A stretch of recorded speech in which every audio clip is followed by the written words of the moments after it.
Good morning दोस्तों। RDS series का ये दूसरा वीडियो होगा। स्पीड होगा 85 से 90। चलिए स्टार्ट। उपाध्यक्ष महोदय, तब उन लोगों को कुछ आशा हुई कि हम लोग भी उसी तरह चल सकते हैं जिस तरह से पहले चल रहे थे। लेकिन अभी हाल में जो चुनाव हुआ उससे देश के धनिकों के मन में बड़ा संदेह पैदा हुआ कि इस चुनाव के बाद उनकी स्थिति वैसी नहीं रहेगी जो अब तक चली आती रही है। गरीबों और अमीरों के बीच में अब तक जो बहुत बड़ा अंतर चला आ रहा था उसको अब तेज़ी से दूर करने का प्रयत्न किया जाएगा। श्रीमान, मैं आपका बहुत ही आभारी हूँ जो आपने सदन में चालू वर्ष के बजट पर अपने विचार प्रकट करने का अवसर दिया है। मैं इस बजट का समर्थन करना चाहता हूँ।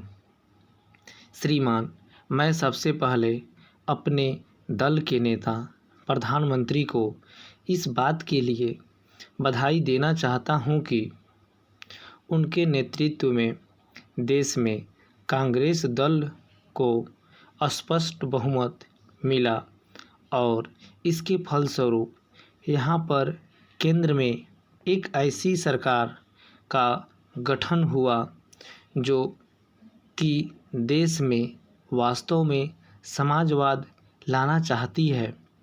मैं वित्त मंत्री जी को इस बात के लिए बधाई देना चाहता हूं कि लोकसभा के मध्यावधि चुनाव में जनता द्वारा कांग्रेस दल को जो आदेश दिया गया था उन्हें स्मरण है और वह तन मन धन से उसका पालन करना चाहते हैं।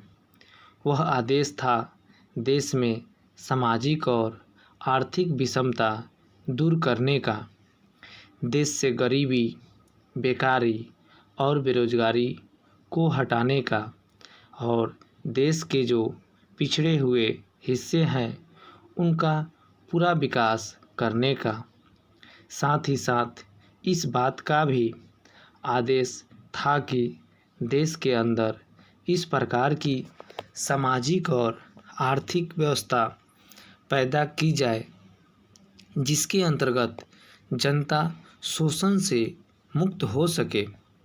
श्रीमान, यह ठीक है कि देश में कृषि के क्षेत्र में उत्पादन में वृद्धि हुई है, परंतु इसके साथ ही साथ यह भी दृष्टि में रखना चाहिए कि लागत में भी पूरी वृद्धि हुई है।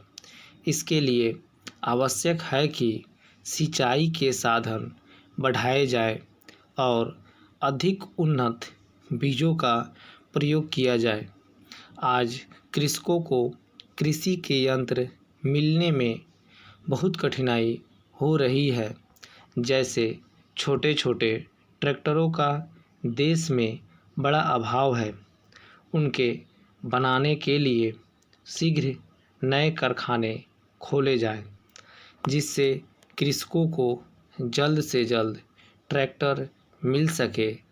देश तभी प्रगति करेगा, हमारा ऐसा विश्वास है।